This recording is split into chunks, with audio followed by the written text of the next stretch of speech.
I'm going to show you why the most profitable second in a trader's life isn't the click, it's the breath before the click, and how Jesse Livermore used confirmation to turn that breath into a blade. I used to think courage in markets meant pulling the trigger first, being early, being bold, being the one who saw it coming. The longer I traded, the more I realized that being early is often the most expensive way to be wrong. Livermore learned that the hard way too. For him, confirmation wasn't a luxury, it was oxygen. He waited for the market to declare itself before he declared a position, and when it did, he moved with a decisiveness that looked like audacity from the outside, but felt like obedience from the inside. That difference between forcing and following is the entire arc of this story. Let me set the table for what confirmation really is, stripped of folklore and slogans. It's not a magic indicator blinking green. It's a behavioral verdict. The way price reacts where it matters, the way volume sponsors that reaction, and the way the broader tape agrees with the move. Livermore called it the line of least resistance becoming visible. Think of it as the moment the market drops the mask. The struggle between buyers and sellers stops being a contest and starts being a procession. That's when he pulled the trigger, not when he hoped the procession would begin, but when it was already taking its first steps. I remember how this flipped my routine. Before I hunted entries, now I hunt proof. I organize my morning around 3 questions. Where would truth have to appear? How would it behave once it appeared? What would immediately disprove it? The answers live in levels and time. Reclaim and hold this pivot for n minutes. With increasing participation, absorb a red index open without losing structure, advance from the retest faster than before. Those are my signatures. If they don't show, I don't shoot. It sounds simple until boredom asks for tribute. That's when Livermore's discipline, leave the room, let the tape come to you, saves more money than any signal ever will. The psychological transformation is quiet but dramatic. When I require confirmation, I stop trading to relieve uncertainty and start trading to express evidence. The click becomes the last step, not the first. And that last step feels unnaturally calm. Livermore wrote in essence that right trades feel inevitable, not exciting. That calm is the dividend of confirmation.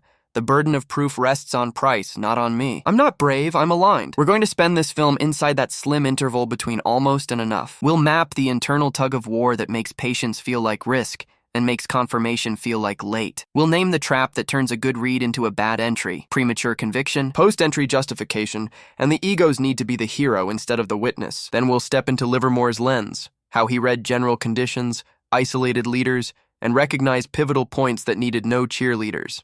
I'll take you through a story where I waited, nearly cracked, then watched confirmation arrive like a verdict, and what it felt like to act without doubt. We'll drop into the emotional valley that always follows.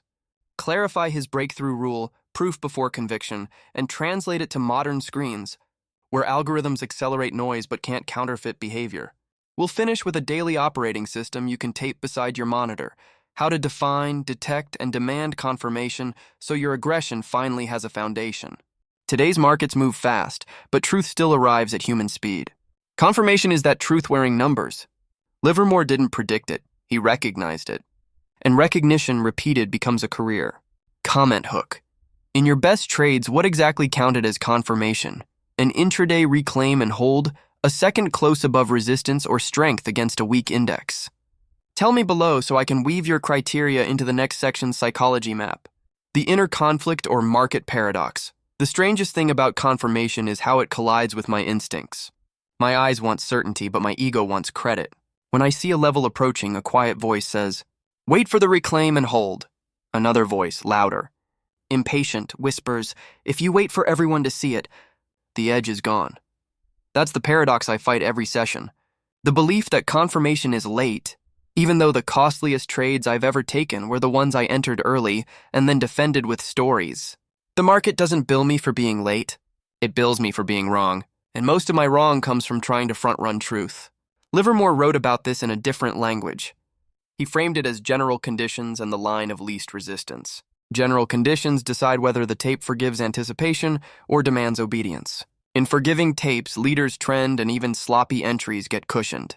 In ruthless tapes, perfect entries bleed unless they are aligned with a visible line of least resistance. My conflict intensifies when the tape is ruthless. That's when confirmation becomes expensive emotionally, not financially. Emotion pays in advance. Confirmation pays on delivery. There's also a timing illusion that plays me. I tell myself, if I wait for the breakout to hold, I'll miss the best price. But the best price is only obvious in hindsight. Livermore didn't set out to buy bottoms or short tops. He set out to be on the right side. He expected to be right soon, not eventually.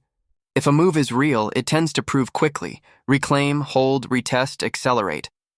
If it cannot do that, my best price is a liability masquerading as skill. Another layer of the paradox is identity.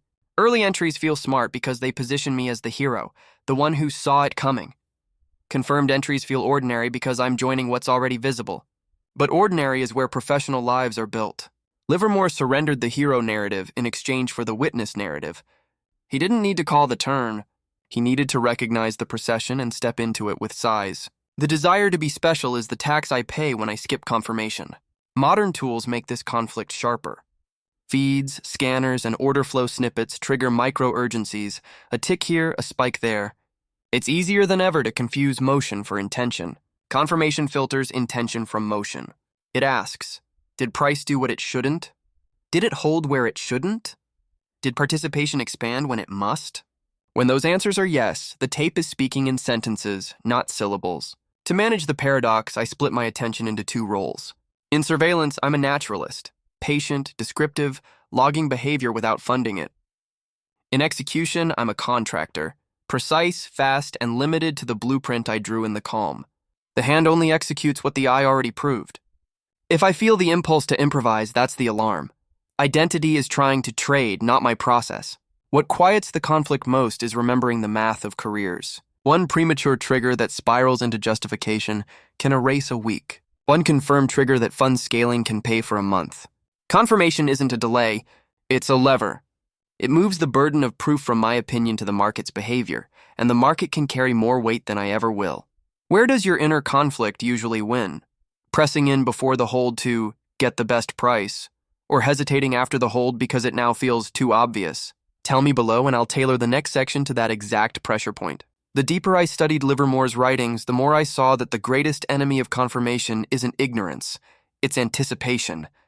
My mind doesn't want to wait for the market to confirm what I already believe, because confirmation feels like surrender. It's the ego's way of saying, I need proof, and proof implies doubt. But trading without doubt is fantasy. The trap forms quietly. I see a setup, imagine its potential, and begin living in that imagined outcome. My conviction builds, not from evidence, but from emotional momentum. Every tick that aligns with my belief feels like validation. Every pause feels like sabotage. Soon, I'm no longer observing. I'm defending a future that hasn't happened yet. That's the psychological trap Livermore warned about. Conviction before confirmation. He wrote that hope is the most expensive commodity on Wall Street, and he wasn't talking about the market alone. He meant the internal hope that disguises fear as foresight. Hope says, I'll get in early, because I can't stand watching it run without me. But the moment I act on that, I become part of the crowd Livermore avoided, the crowd that trades to feel right, not to be right. This trap is compounded by the illusion of control. In modern markets, I can click, swipe, and execute in milliseconds. That speed feeds the illusion that reaction equals mastery. But true mastery, as Livermore saw it, is restraint in motion. It's the ability to witness volatility without joining it. When I learned to pause long enough for the market to prove me right instead of needing me to be right, my results changed. Not instantly, but permanently. The paradox of confirmation is that it feels like hesitation, but acts like precision. Every unconfirmed entry that fails teaches the same lesson. The market doesn't owe me participation. It offers me probability, and probabilities, unlike hopes, require proof. Livermore's discipline was not a mechanical rule. It was a form of self-respect. He refused to pay tuition to the same mistake twice. By seeing confirmation as the filter between emotion and execution, I began to understand why Livermore said that the tape tells the truth if you can afford to listen long enough. Most traders can't. They need movement. They need engagement. But Livermore, and anyone who learns his mindset, needs only alignment. That's the difference between chasing and waiting, between guessing and witnessing. The next stage of this journey is Livermore's clarity on what confirmation looked like to him, what he demanded from price before acting, and how that discipline became the foundation of his fortune. Livermore's perspective on the situation. Livermore understood that confirmation was not a technical signal, but a psychological safeguard. To him, the market was a mirror reflecting crowd behavior, not a machine spitting out predictable patterns. His goal wasn't to outguess the crowd. It was to identify the moment when the crowd had already committed. That moment, the point of confirmation, was where probabilities shifted in his favor. He never cared about catching tops or bottoms. Those were for gamblers, not professionals.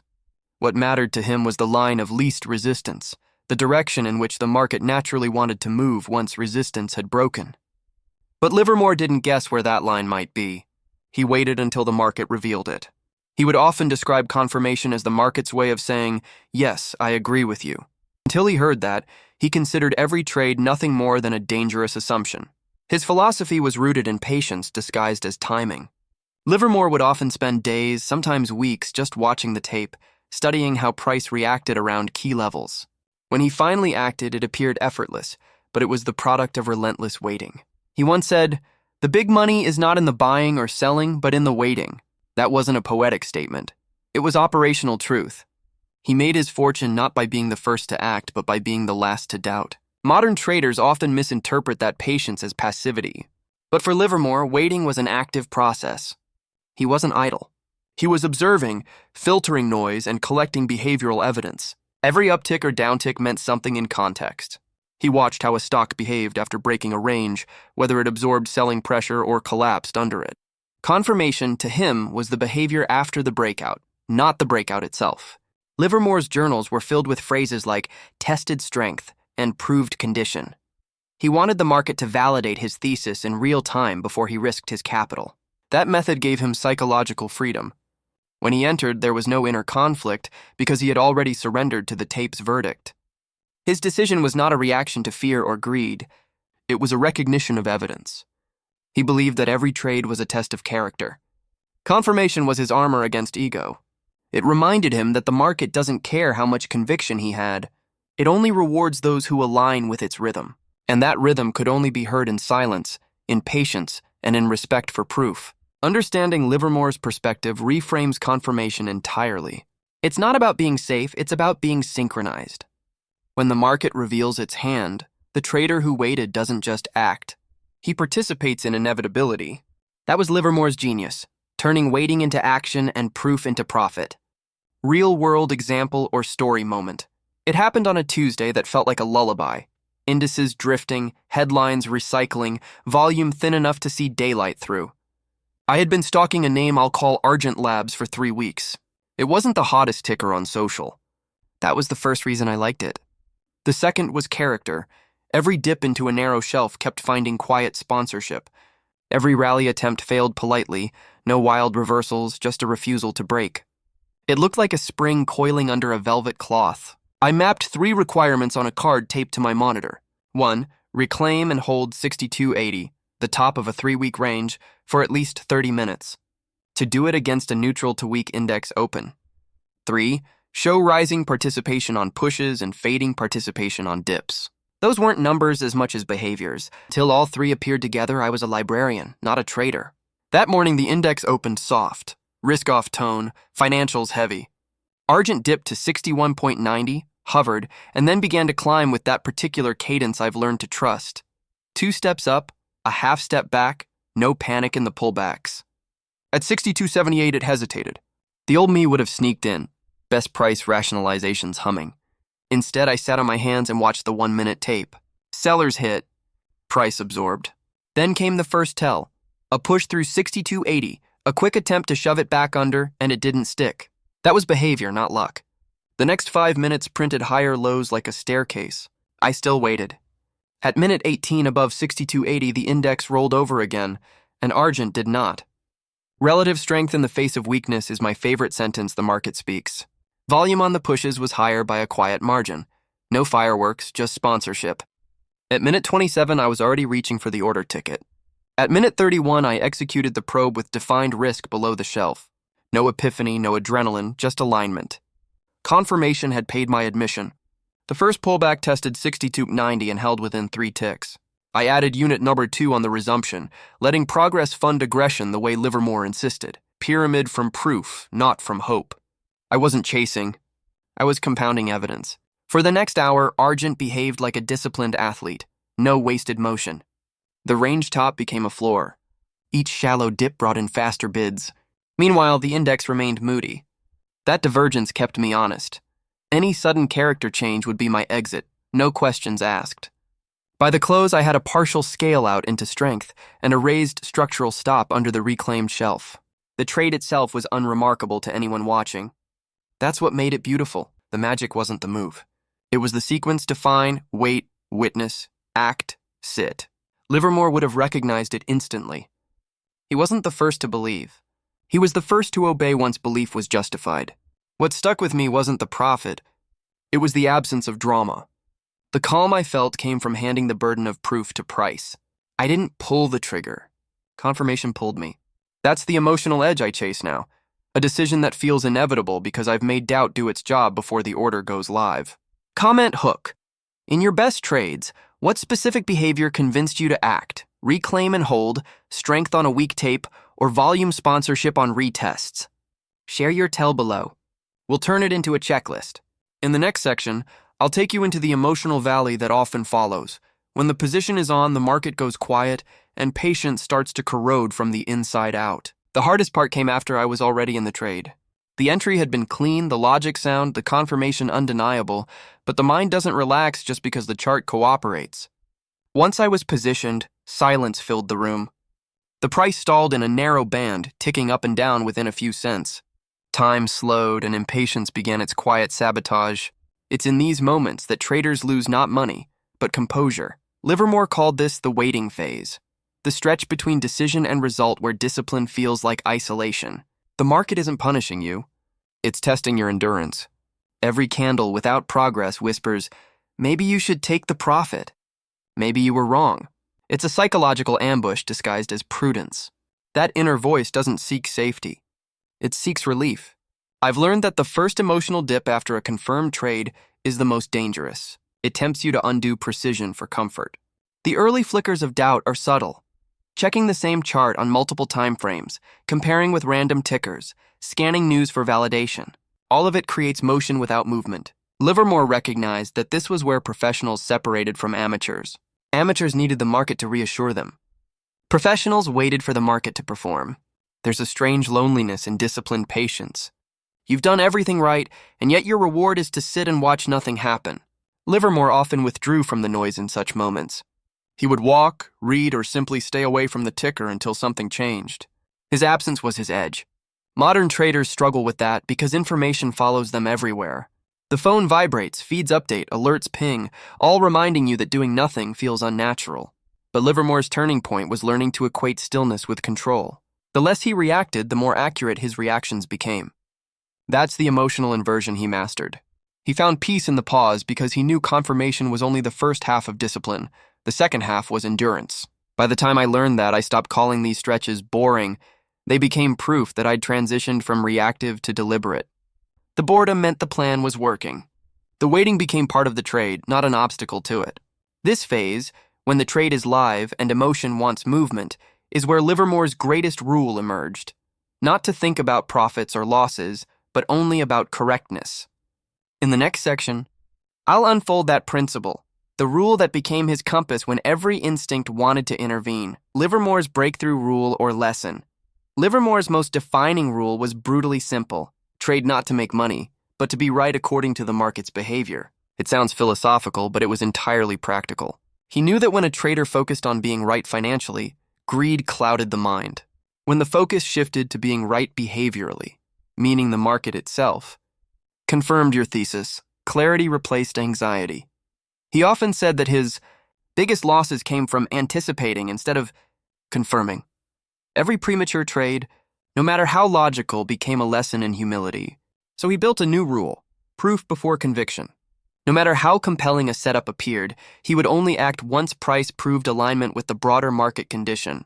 It was his way of filtering out imagination from observation. Livermore realized that confirmation wasn't about safety. It was about synchronization. When he waited for the market to show its hand, he wasn't protecting capital as much as protecting mental stability. Acting too soon may have offered better entry prices, but it always carried a hidden tax: doubt. Once doubt entered, confidence became performance and performance became pressure. Waiting eliminated that loop. He treated the market like a courtroom. Each setup was a claim. Confirmation was the verdict. Only when the evidence was overwhelming did he commit. That discipline didn't make him slower. It made him stronger. It allowed him to size up aggressively once he was aligned because he trusted that the move was real. Livermore's aggression always came after patience, never before it. He would often pyramid into strength rather than prediction. Every new addition had to be earned by further confirmation, proof that the market continued to behave as expected. This was how he compounded without gambling. The key was that his confidence didn't come from hope or self-belief. It came from the market proving him right repeatedly. Modern traders often misinterpret patience as hesitation, but Livermore's kind of patience was active. It wasn't waiting in fear. It was waiting with purpose. He was gathering evidence until the moment of inevitability arrived. When that happened, he didn't need courage to act. The action felt obvious. That's why he could scale positions when others froze. This rule, proof before conviction, wasn't just about entries. It shaped how he handled profits, exits, and even losing streaks. It meant that no emotional impulse could override a behavioral truth. The market would always have the final say, and Livermore had learned to listen. In the next section, I'll show how this rule translates perfectly into today's trading environment, where speed and noise tempt every trader to act first and think later. Livermore's century-old discipline remains one of the few principles that can still protect modern traders from themselves. How it applies to modern traders. In today's markets, confirmation carries even greater weight than it did in Livermore's time. Speed has replaced patience as the default setting for most traders. Algorithms act in milliseconds. Headlines shift sentiment before a candle can close, and social media amplifies every minor move into breaking news. In that chaos, the temptation to act without proof has never been stronger. Yet this is where Livermore's philosophy becomes more relevant, not less. Modern trading tools provide data, but not discipline. They show motion, not meaning. A trader can see 10 indicators align and still lose because the move lacked confirmation in behavior. Livermore's lesson forces us to return to what machines can't replicate: judgment. No algorithm can measure conviction in real time, but every human can recognize the subtle rhythm of confirmation, the pause before continuation, the pullback that refuses to break, the volume that fades when it should and swells when it must. The challenge for modern traders is filtering noise without falling into paralysis. Livermore's framework solves that by defining a clear decision ladder: observe, prove, act, and then detach. Observation keeps you patient. Proof gives you permission. Action locks in discipline. Detachment preserves your clarity once the trade is live. This sequence prevents emotional contamination, the state where analysis turns into justification after entry. Technology tempts traders to shortcut the process. Livermore would have seen this as a mental hazard. Every scan, alert, and tweet is designed to evoke urgency. But confirmation demands the opposite rhythm, to move only when the market itself validates your expectation. That means waiting for reclaim and hold behavior, not just breakout lines. It means checking participation and volume, not just price. And most importantly, it means aligning with general market conditions instead of fighting them out of ego or impatience. Livermore's strength wasn't in prediction. It was in synchronization. He understood that no single trade mattered as much as the consistency of his behavior. That's the mindset modern traders need to adopt. Each trade becomes an experiment: hypothesis, observation, confirmation, execution. The success or failure of one trade loses importance because the process itself is the edge. The irony of modern trading is that everyone has access to more information than Livermore ever dreamed of. Yet fewer traders have his level of patience. That's why his principles still outperform most systems. Confirmation is timeless because it's rooted in human behavior, not technology. When applied properly, it transforms a trader from a speculator into an observer who acts only when the evidence leaves no room for doubt. That discipline may look slow from the outside, but it's the very rhythm that keeps professionals consistent while others burn out chasing immediacy.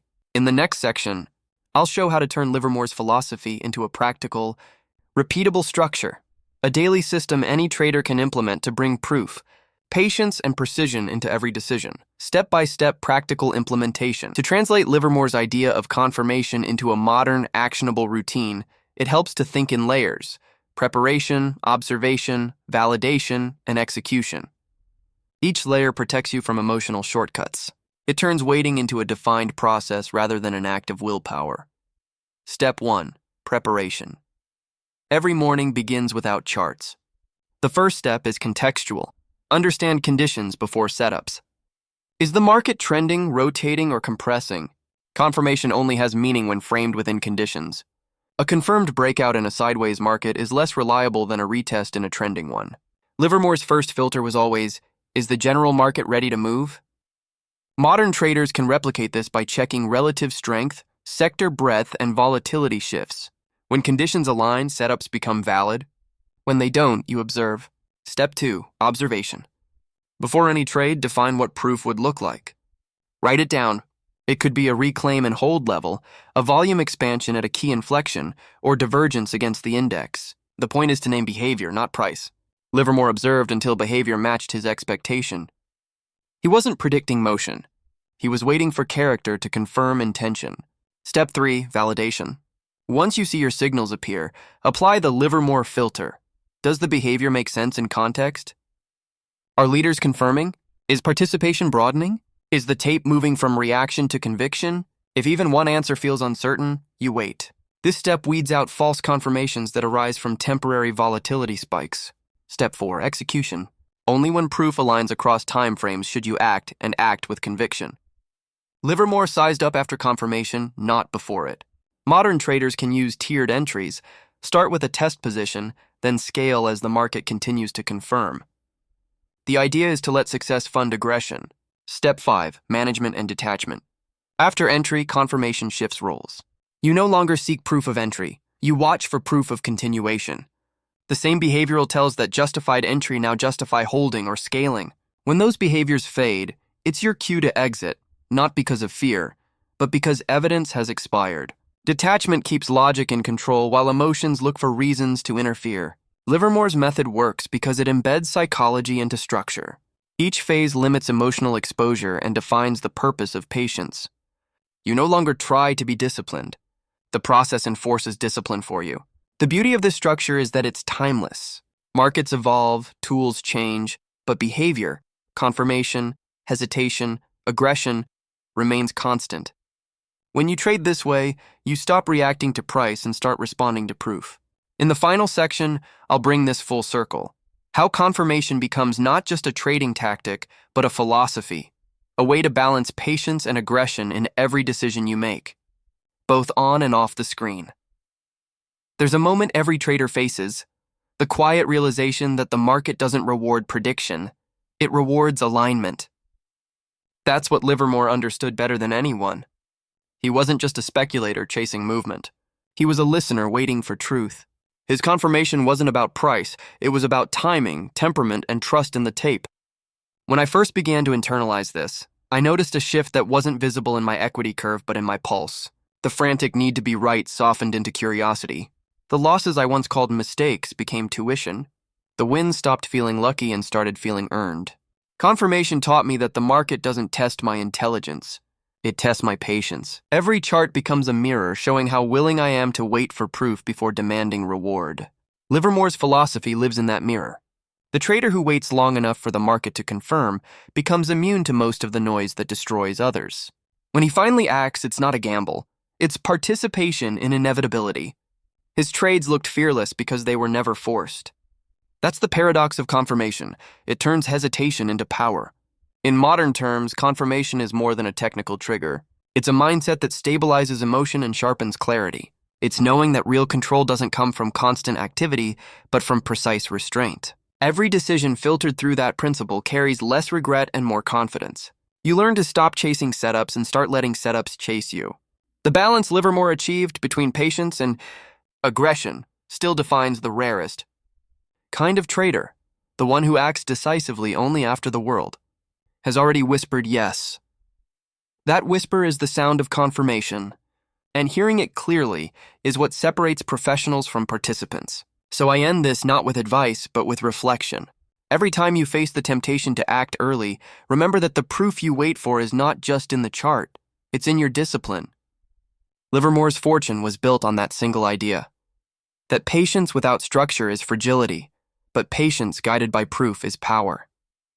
Trade less from need, more from evidence. Let the market confirm your belief before you commit your capital. And when it finally does, move with the calm of inevitability, because that is the moment Livermore lived for, and the moment that still defines every great trader who learns to wait for truth before acting on it.